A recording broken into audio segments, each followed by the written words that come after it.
A child's plastic toy robot lay face up in the snow, one arm snapped clean off at the shoulder. It had landed that way when the security guard's boot kicked the bag aside, and nobody had stopped to pick it up. Dr. Owen Steele didn't pick it up because he was the one who ordered them removed.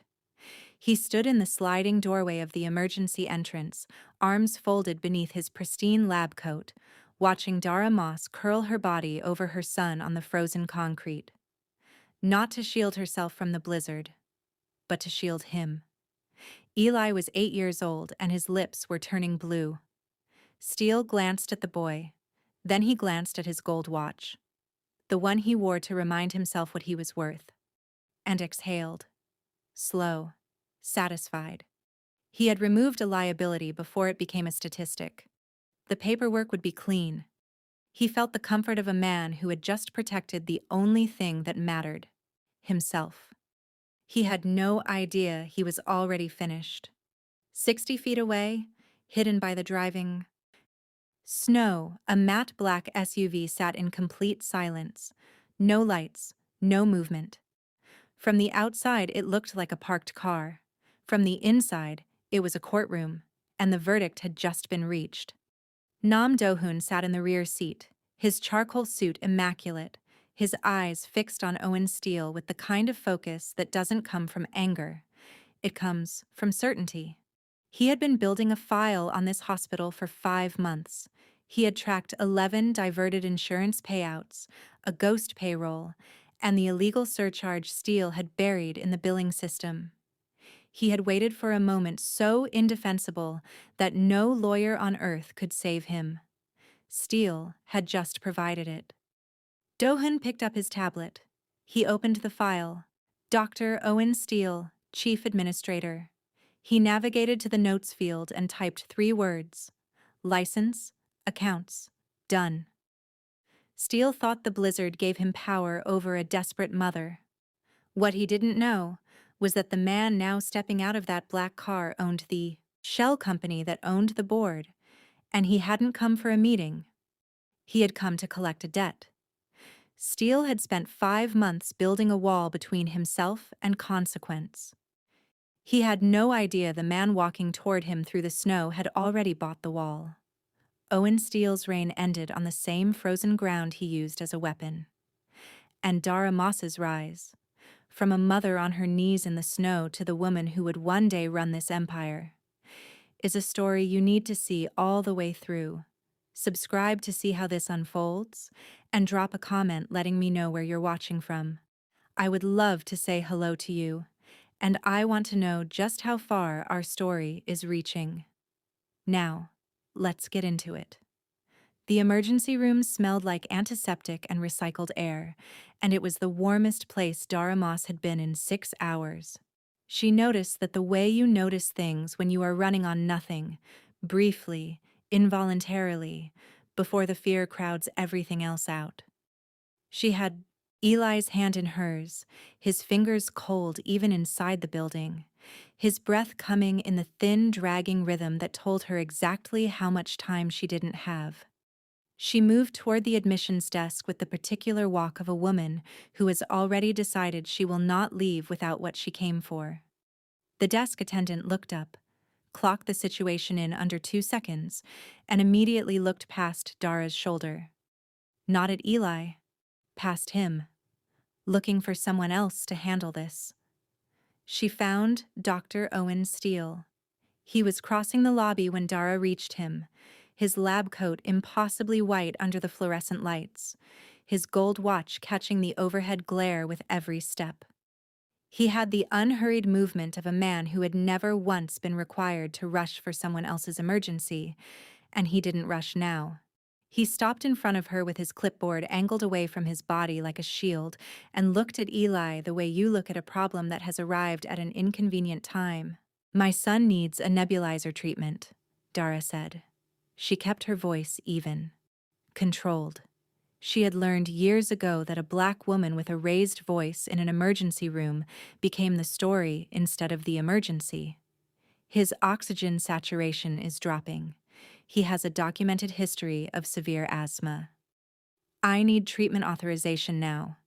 Steele looked at her, then at Eli, then back at her with the slow, particular patience of a man who was about to explain something he considered very simple to someone he considered very slow. "Are you a registered patient at this facility?" Dara reached into her coat pocket and pulled out the folded insurance card. He looked at it the way someone looks at a document they have already decided is insufficient before reading it.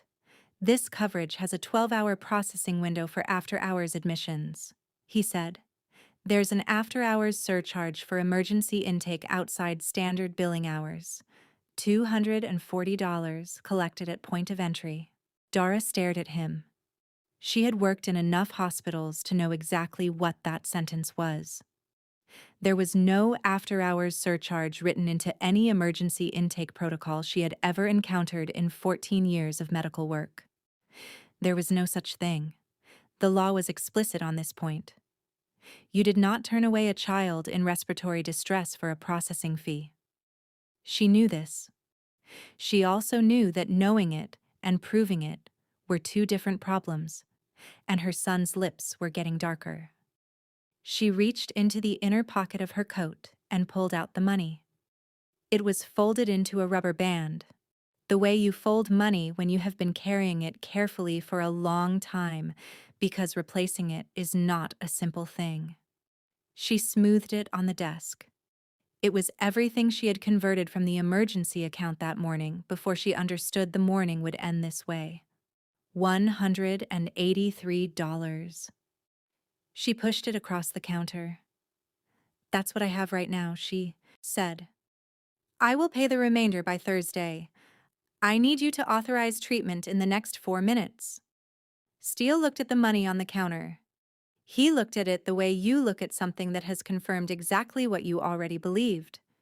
He didn't touch it. He pushed it back toward her with 2 fingers, the way you return something that doesn't meet the minimum standard for consideration. "I need the full amount at point of entry," he said. "I don't set policy. I enforce it." He turned to the security guard stationed near the entrance, a large man in a gray uniform who was looking at Eli with the expression of someone who understood exactly what was happening and did not want any part of being the instrument of it. Steele gave him a single look. The guard's jaw tightened. He moved toward Dara anyway, because that is what you do when the man with the clipboard looks at you like that. And he said, quietly, almost apologetically, "Ma'am, I need you to step outside." Dara didn't move. "My son cannot breathe," she said. She wasn't pleading. She was stating a clinical fact to a clinical man in a clinical building, and she was still operating on the belief that facts would eventually produce results. She said it again, clearer, louder. "He cannot breathe. Do you understand what I am telling you?" Steele had already turned away. The guard put his hand on her elbow, not roughly, but with the immovable pressure of a man who has been given an instruction he doesn't like but intends to complete. Dara kept her arm around Eli's shoulders and walked because the alternative was a scene that would consume time she didn't have, and time was the only currency that mattered now. She walked past the admissions desk, past the row of plastic chairs where 2 people sitting under warm lights watched her go, past the hand sanitizer dispensers and the laminated sign that said, "Your health is our priority," and through the sliding glass doors that hissed open and then hissed shut behind her. The cold hit like a wall. 60 feet away, in the rear seat of a matte black SUV with the engine running and the interior temperature set to exactly what he preferred, Nam Do-hun watched the sliding doors close. He had been watching for 11 minutes. He had been on a call for 9 of them, a 3-way conference between himself, his acquisitions director, and the lead counsel for the Meridian Health Group transaction, which was scheduled to close in 18 days. The call had been productive. The terms were favorable. The holdout on the Northeastern Division had finally resolved itself, and the portfolio was cleaner than his team had projected 6 months ago. It was a good call. He watched the security guard's hand on the woman's elbow. He watched the way she kept her body angled over the child even while she was being moved, the automatic physical priority of a mother who had stopped calculating her own comfort some time ago. He watched the doors close. He pulled the phone away from his ear. "I'll call you back," he said into it. Not rudely, the way you say a thing when the conversation is simply over. He ended the call and set the phone on the console. He picked up the tablet instead, pulled up the Meridian file and opened the subfolder on the Northeastern Division's administrative structure. He scrolled to the personnel section. He found the name he was looking for in under 30 seconds because he had read this file 4 times already, and he knew exactly where everything in it lived.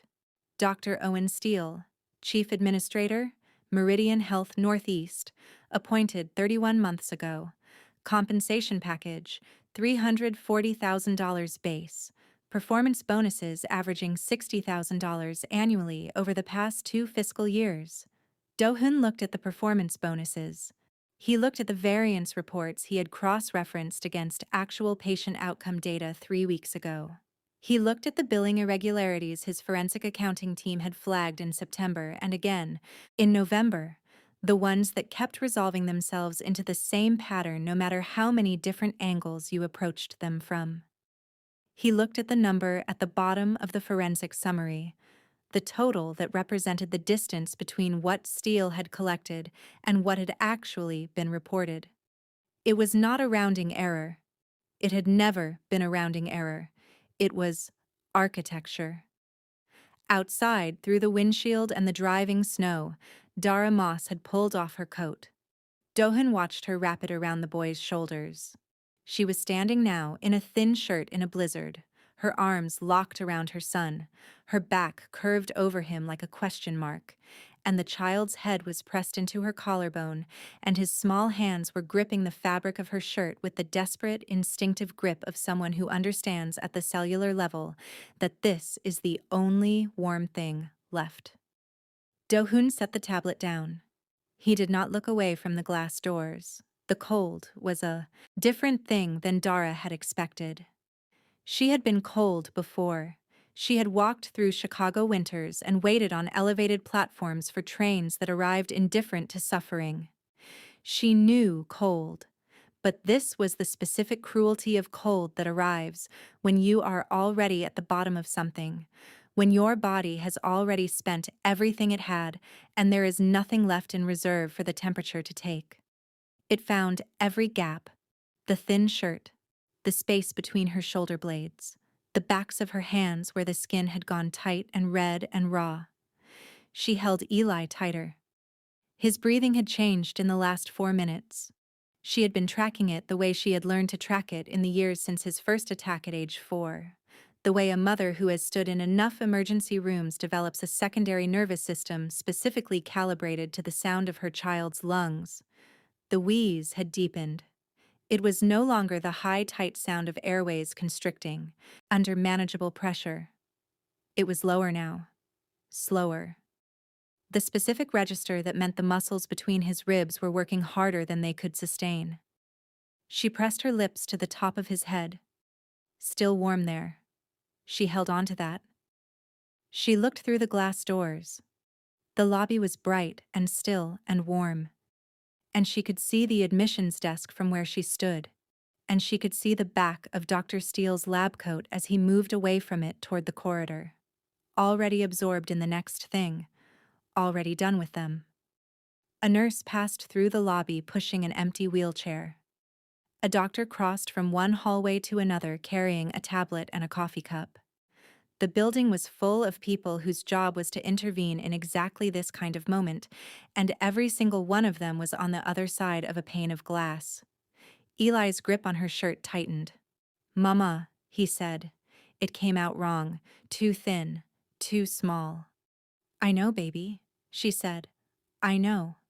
She kept her voice level. She kept it the way she had kept it at the admissions desk, the voice that meant, "I am not going to show you how frightened I am because you need me to be the steady thing right now." She looked down at him, and his eyes were half closed, and his lips were the color that made her chest go hollow. She looked around the ambulance bay. The snow was coming sideways now, driven by a wind that had no interest in the distinction between alive and not.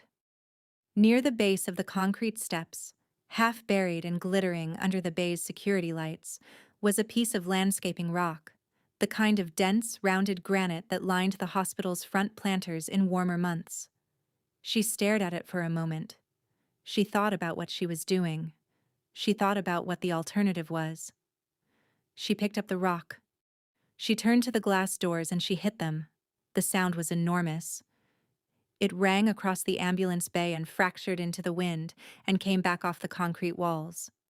She hit them again, and again, not with panic, with intention. With the specific, deliberate energy of a woman who has run out of every other option and has decided that noise is the last tool available to her, and she is going to use it completely. The doors flew open. Dr. Owen Steele came through them like a man who had been triggered, not frightened, triggered. The sharp, automated response of someone whose primary concern had just been disturbed. He was in the doorway before she could register the motion, his lab coat filling the frame, his face carrying the particular fury of a man who is genuinely, deeply offended by the inconvenience of the person in front of him. "Stop banging on the glass," he said. His voice was loud enough to cut through the wind, loud enough that it carried, loud enough that it was clearly not directed only at Dara. It was directed at the concept of her. "Stop it right now. You are disturbing the patients inside this building. You are creating a scene in front of a medical facility, and you are making this hospital look bad. And I will have you removed from this property by the police if you do not stop immediately." He hadn't looked at Eli once since coming through the doors. Dara looked at him. She looked at this man in his clean white coat standing in the heated doorway with his arms crossed and his gold watch and his voice full of performance. And she felt something move through her that wasn't fear and wasn't anger. It was clearer than either of those things. It was the absolute, bone-level recognition of what she was looking at. She had met this man before. Not this specific man, but this specific arrangement of entitlement and cowardice dressed up in institutional authority. She had met him in conference rooms and funding committees and peer review panels. She knew exactly what he was, and she knew exactly what he was not. And what he was not was the most powerful person in this ambulance bay tonight. She just didn't know that yet. "My son," she said, "is going to stop breathing in the next several minutes." She held his gaze. She did not raise her voice. That is not a metaphor. That is a medical timeline. And when that happens, and when the documentation of this interaction becomes part of the public record of what you chose to do tonight, the after-hours surcharge you invented will be the least interesting part of the story. Steele opened his mouth. The SUV door opened first. It didn't open urgently. There was no dramatic force behind it.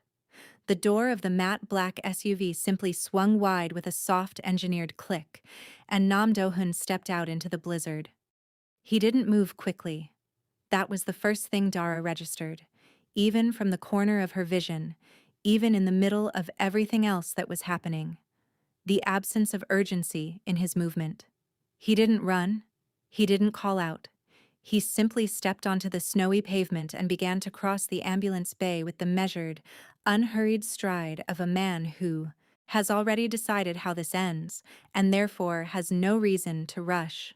His black wool trench coat moved with him, collar up against the snow. His leather gloves were already on. His charcoal suit was visible at the collar and cuffs, immaculate against everything the weather was doing around it. He walked through the driving snow the way you walk through a room you own. Not aggressively, not with display, with the simple physical certainty of a man who has never once in his life had to adjust his pace for someone else's comfort. He walked like the ground beneath him had already been paid for. Steele didn't see him until he was 20 feet out. He was still mid-sentence, something about property boundaries and trespassing statutes, and then his eyes moved past Dara's shoulder and found the figure approaching through the snow, and the sentence simply stopped. Not because he chose to stop it, Because his body made the decision without consulting him. That involuntary recalibration. That happens when a man suddenly and correctly understands that he is no longer the most significant presence in a given space. Do-hun reached the edge of the ambulance bay and kept walking. He didn't look at Steele.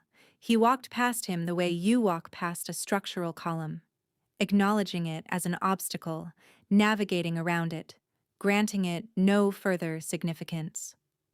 He crossed the remaining distance to where Dara was standing with Eli pressed against her side, and he stopped. He reached into his coat. He withdrew it slowly, deliberately, the long, heavy cashmere, and he draped it over Eli's shoulders in a single, unhurried motion. The weight of it settled over the boy like a verdict. Eli looked up.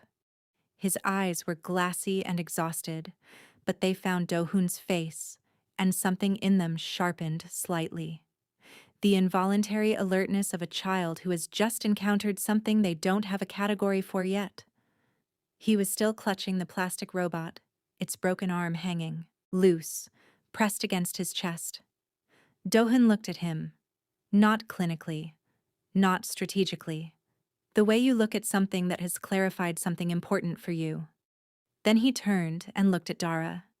Her thin shirt damp and clinging, her arms wrapped around herself, her eyes settling on this stranger, searching his face the way she had learned to search every face that offered her anything, looking for the price, looking for the condition, looking for the thing that was going to be required of her in return.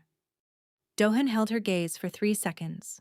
Then he gave her one single, slow nod.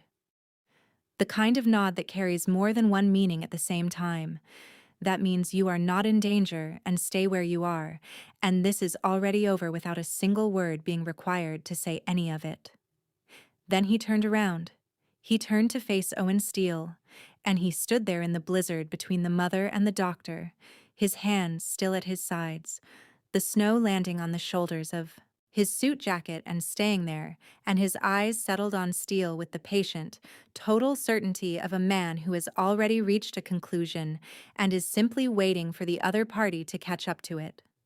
The ambulance bay went quiet except for the wind. Steele's mouth opened. Then it closed. Then it opened again.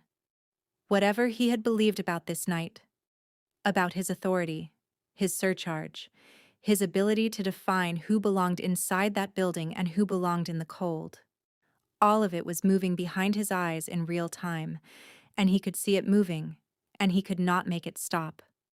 There was something about the way Do-hun was looking at him, not with anger, not with threat, with the specific quality of attention that belongs to a man who has already accounted for every possible response you might produce, and found none of them interesting. Steele found his voice. Men like him always found their voice. The silence was always more dangerous than anything they could actually produce, so they filled it. "I don't know who you are," he said, "but you are standing on private property, and this is a restricted medical facility, and I will have security remove every single one of you right now if you don't." Do-hun raised one hand, not toward Steele. Slightly to his right, a small, precise gesture directed at the figure who had materialized from the SUV behind him. A lean man in a dark coat, moving with the quiet efficiency of someone who had done this exact thing in many different rooms, carrying a slim tablet in both hands. He stopped beside Do-hun and held the tablet out toward Steele, the way you offer a document to someone who has no choice but to receive it. Steele looked at the screen, and the night changed. The screen showed 4 windows open simultaneously. Steele's eyes moved across them in the involuntary, uncomprehending way eyes move when the mind hasn't yet caught up to what it's seeing. His personal checking account, the operational account tied to his administrative contract, a private savings account registered under a holding name that he had opened at a separate institution on the other side of the city, the one he had told no one about, the one he had believed was structurally invisible, and a 4th account, offshore, routed through 2 intermediary shells, the architecture of which had taken him 14 months to construct, and which he had been quietly certain was beyond the reach of anyone who might think to look. All four, open, simultaneously. The balances were moving, not crashing, not erroring, simply draining, with the calm, methodical patience of water finding its level, the numbers retreating from left to right, with an arithmetic so clean and so absolute that it communicated something more terrifying than speed. It communicated that whoever had built this had not done it in a hurry. Whoever had built this had planned it the way you plan something you intend to be permanent. Steele grabbed the tablet. His thumb found the screen and stabbed at it. The instinctive physical response of a man whose first language is control, and who has just been confronted with something that does not respond to it. The numbers kept moving. He stabbed again. The numbers kept moving. He looked up at Do-hoon with an expression that had passed through outrage and was now somewhere past it, somewhere rawer and less constructed. "What is this?" he said. His voice had lost its floor. "What did you do? You can't. This is. You cannot do this. This is illegal. This is $1,412,000, Do-hoon said. His voice was exactly what it had been in the car. Low, measured, completely without heat. That is the total you have diverted from Meridian Health Group's Northeastern Operational Fund over the course of 31 months, skimmed from insurance reimbursements across 14 patient accounts, collected privately through a surcharge that exists in no policy document this hospital has ever filed with the state licensing board, and routed, in increments specifically calibrated to avoid federal reporting thresholds, into the offshore structure you opened through a registered agent in the Cayman Islands in the third quarter of last year. He paused for exactly the amount of time it took that sentence to land. "I have the wire transfers," he continued. "I have the insurance billing records alongside the actual reimbursement deposits, which show a variance on every single flagged account. I have the surcharge collection log your front desk staff were instructed to maintain off-system, which your admissions coordinator provided to my team 11 days ago because she had been waiting for someone to ask." He looked at Steele the way you look at an equation you solved months ago and have simply been waiting to present. "I have had all of this since September. I was waiting for you to stop." The tablet slipped slightly in Steele's hands. "You didn't stop." The silence that followed was not empty. It had texture and weight.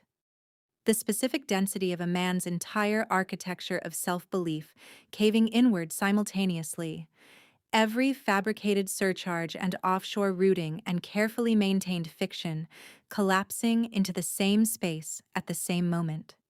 Steele's face moved through several expressions in rapid succession: outrage, calculation, the desperate mechanical search for an exit, and found nothing usable in any of them. "Who are you?" he said finally. The performance was completely gone. The sneer, the crossed arms, the comfortable contempt he had worn like a second layer of skin for 31 months. All of it had gone. He was just a man in a white coat in the snow, and the coat didn't mean anything anymore. Do-hoon straightened the lapel of his jacket. A single unhurried motion. He looked past Steele's shoulder at the building's entrance with the expression of a man taking a quiet inventory of something that now belongs to him. "Name Do-hoon," he said. "I am the sole principal of Do-hoon Capital Partners." He let that sit for precisely the amount of time it took Steele to access whatever fragmentary knowledge he had of that name, and find that it was more than he could afford.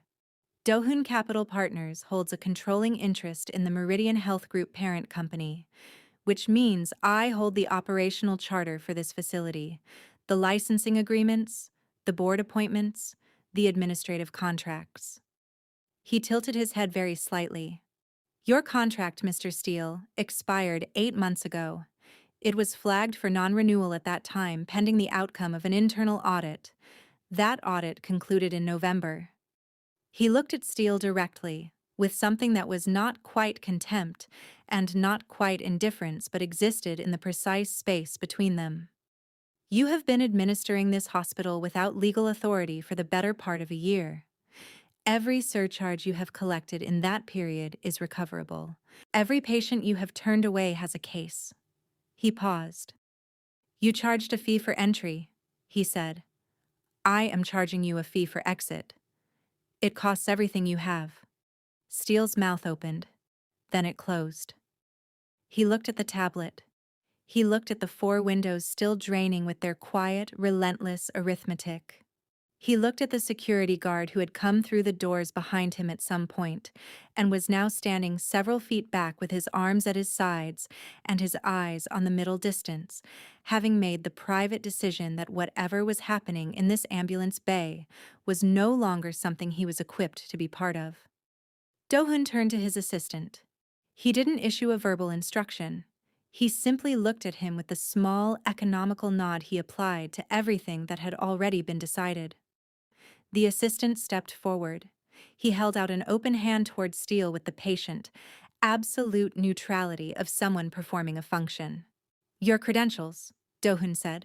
Your badge, your building access card, and your keys to the administrative wing. Steele stared at the open hand. You can't, he started. Your credentials, Do-hoon said again. Identical intonation, identical patience. As though the first attempt had simply been a technical delay and the outcome was not in question. Steele looked at Do-hoon. He looked at the tablet. He looked at the 4 windows. Whatever Owen Steele had believed about himself, about the power of his white coat, about the protection of his institutional position, about the invisible offshore architecture he had spent 14 months constructing, all of it was simply gone, not dramatically, not with the aggressive collapse of a man fighting to the last. Just a quiet structural failure, the way a thing goes when the load-bearing element is finally and permanently removed. His hand moved to his coat. The badge came off with a soft plastic click. The access card. The keys. They landed in the assistant's palm, one at a time, each small metallic sound disproportionately loud in the sudden quiet of the ambulance bay. The assistant reached for the white coat. Steele flinched, then went still. His jaw locked, his eyes burning with a humiliation that had nowhere to go and no audience willing to receive it. The coat came off his shoulders. He stood in the snow in a flashy designer shirt and a gold watch that suddenly looked like a costume, suddenly reduced to the precise dimensions of the space he actually occupied, which was a man on a sidewalk in the cold, with nothing in his hands and no authority over anything within his eye line. Do-hoon looked at him for one final moment, the look of a ledger being permanently closed. Then he pointed to the street. Get out. Steele didn't move immediately. There was a long, airless second where the only sounds were wind and the man's shallow, humiliated breathing and the distant mechanical beep of a hospital that was still running without him. And then something in him simply gave way, not dramatically, not with any remnant of the performance he had sustained for 31 months. Just a quiet, structural collapse. He stepped off the curb. He walked into the snow. He didn't look back. Do-hoon watched him go until he rounded the corner of the building and disappeared. Then he turned. He looked at Dara. He looked at Eli. Then he turned to the entrance doors and walked through them. And his assistant moved immediately to hold them open. And the warmth of the lobby reached the ambulance bay for the first time all night, and Dara stood in it for a moment before she understood that it was meant for her too. The VIP wing was quieter than the rest of the hospital. A different quality of silence. Carpeted, controlled. The kind of silence that costs money to maintain. Eli was in the 3rd room on the left, and the monitors above his bed were doing the thing Dara had been waiting 2 hours to see them do, which was move in the slow, even rhythm of airways that had opened back up and decided to stay that way. She sat in the chair beside the bed, with her hands folded in her lap, and watched his chest rise and fall. Rise and fall. The specific, unbearable relief of a rhythm that had been absent and was now present again. She didn't cry. She had moved past the place where crying was the available response, and into the place beyond it. The place that was simply silent and vast and grateful, in a way that didn't have a gesture attached to it. 40 feet down the corridor outside the observation window, Nam Do-hoon stood alone. He stood with his hands behind his back, his jacket retrieved, his posture carrying the same composed authority it had carried in the snow. He was watching the monitors. Not Eli specifically. The monitors. The numbers. The waveforms. The objective, quantifiable evidence that the situation had resolved in the direction it needed to resolve. Eli opened his eyes at 11 minutes past the hour. He blinked at the ceiling. He blinked at the IV line taped to the back of his hand, with the particular expression of a child encountering something mildly interesting rather than alarming, which was its own form of recovery. His eyes moved around the room slowly, cataloging, and then they found the window, and through the window they found the man in the suit standing in the corridor. Eli looked at him for a moment. Then he reached under the blanket beside him and pulled out the plastic robot. Someone had retrieved it from the ambulance bay. Someone had cleaned the snow off it and set it beside him while he slept. The broken arm was still broken, but it was present. And Eli held it up toward the window with the solemn, deliberate intention of a child performing a specific and important communication. Do-hoon looked at the boy through the glass. He gave him one slow, deliberate nod. That was all. No smile, no wave, no gesture toward the door or any movement that suggested he intended to enter the room or extend the exchange. Just the nod. Complete, unhurried, adult. The kind of acknowledgement that treats a child as someone worth being serious with, which is the rarest and most specific form of respect you can offer a person who has been frightened and has held on anyway. Eli lowered the robot. He pulled the blanket up to his chin. He closed his eyes. Do-hoon turned from the window and walked back down the corridor and did not look back. The room they had given Dara was on the same floor, and it was the kind of room that belonged to a different version of her life. Warm, still, a window that looked out over the city in its nighttime configuration of lights and movement, and the residue of the storm that was finally, after 4 hours, beginning to ease. She sat on the edge of the bed in a dry shirt someone had brought her and held a cup of tea that had long since gone cold and watched the city the way you watch something when you are not really seeing it, when what you are actually doing is letting your nervous system catch up to the fact that the emergency is over. She didn't hear the door. She simply became aware, at some point, of the soft sound of something being set down outside it. A specific, unhurried sound. The sound of something being placed with intention rather than left with haste. She crossed to the door and opened it. The corridor was empty. On the floor, just inside the threshold, was a slim folder. Dark blue. It sat on the carpet with the unassuming weight of something that had been chosen carefully. She picked it up. She carried it to the desk by the window and opened it under the lamp. The first page was a performance review she recognized immediately, not from reading it, but from writing the work it described. Her name at the top, a date from 4 years ago. Exceptional strategic acuity, highest departmental efficiency rating in institutional history. Recommended for senior research directorship. She turned the page. A commendation letter, a clinical protocol document she had authored. The pulmonology emergency response framework that had been implemented across 3 regional facilities before the audit that wasn't really an audit had taken everything apart. Her photograph in a journal publication. A woman she recognized as herself but only barely. A woman who had not yet learned to occupy less space.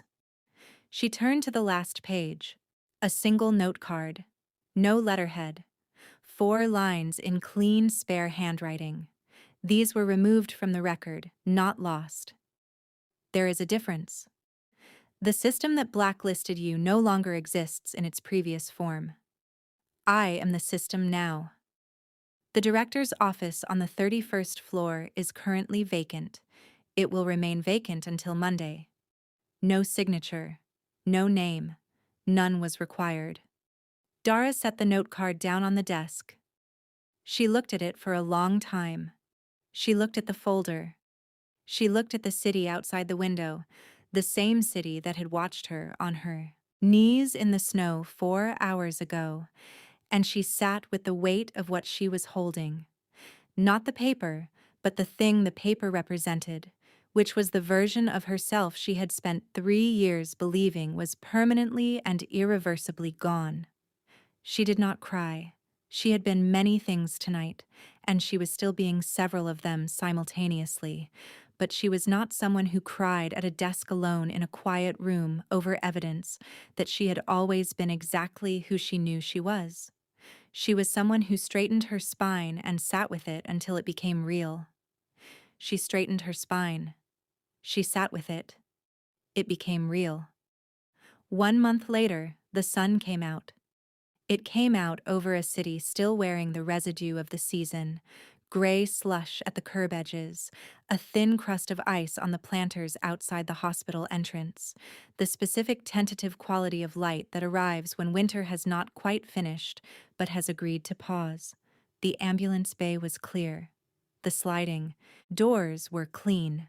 The hospital moved in its regular morning rhythm of arrivals and departures, and the quiet industry of people whose job it was to be present for the worst moments of other people's lives.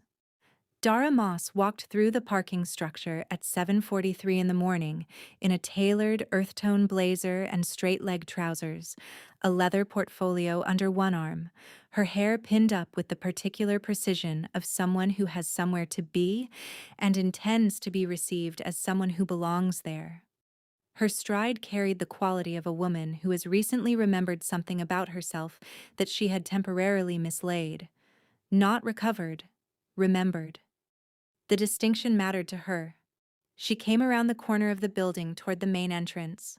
On the sidewalk outside the sliding doors, a man in a gray maintenance uniform was working his way along the pathway with a bag of rock salt, distributing it in slow, mechanical handfuls across the icy concrete. His movements had the particular quality of a man performing a task that is beneath his self-image and has not yet found a way to make peace with that fact. His head was down. The gold watch was gone. The white coat was gone. The comfortable contempt he had worn like a second layer of skin for 31 months was gone, stripped away by a Wednesday night that had lasted, in one form or another, for the entire month since. Owen Steele pushed the salt spreader across the concrete with his eyes on the ground. Dara walked past him. She didn't slow down. She didn't look at him. She didn't arrange her expression into anything deliberate or pointed or designed to communicate what she was not going to say out loud.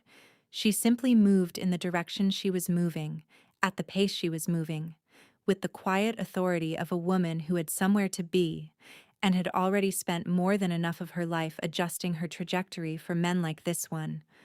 The sliding doors opened. She walked through them.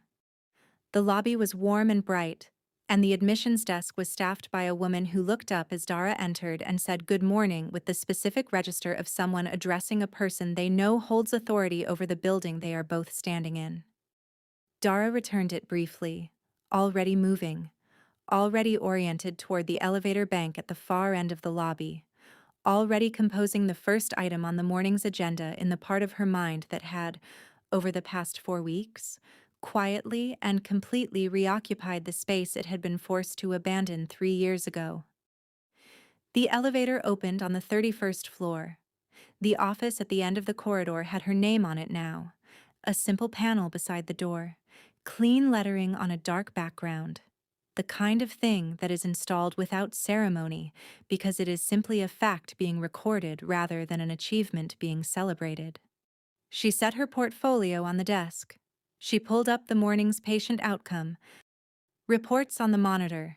She opened the draft of the new emergency intake protocol, the one that eliminated every fee structure that did not appear in the original licensing agreement. The one that would go to the board for ratification on Friday. The one that had taken her 11 days to write because she had written the original version of it once already and knew exactly where the gaps had been left open and by whom. She began to work. Below her, 31 floors down, through the lobby and the sliding glass doors and out onto the salted sidewalk, Owen Steele pushed the spreader to the end of the pathway, turned it around, and started back. The sun was on the concrete. It was a cold sun, a winter sun, the kind that provides light without warmth, and it fell on him the same way it fell on everything else, without preference, without judgment, without any particular interest in what any given thing had once believed about itself. The ledger was balanced, the debt was paid, and the woman Owen Steele had turned away from the door had come back to own it. If you made it here, you already know what this story was really about. It was never just about a hospital. It was about what happens to a person when a system decides they don't matter, and what happens to that system when it's wrong. Dara didn't get justice because she begged for it. She got it because she survived long enough for the truth about her to outlast the lie someone else told about her. That is not a small thing. Drop a comment right now and tell me where you are watching from. And tell me your favorite moment in this story. Was it the coat going over Eli's shoulders? Was it the 4 accounts draining simultaneously? Was it Dara walking through that door without a single glance downward? Tell me. I read every comment and I want to know which moment stayed with you. Like this video if Dara's walk through those doors gave you something you needed. Subscribe if you want to be in the room when the next story drops. Because what is coming next will not let you go any easier than this one did. And if someone in your life is carrying something heavy right now, share this with them. Not because it is a story, because it is a reminder. Some debts get paid. Some doors come back around. I will see you in the next one.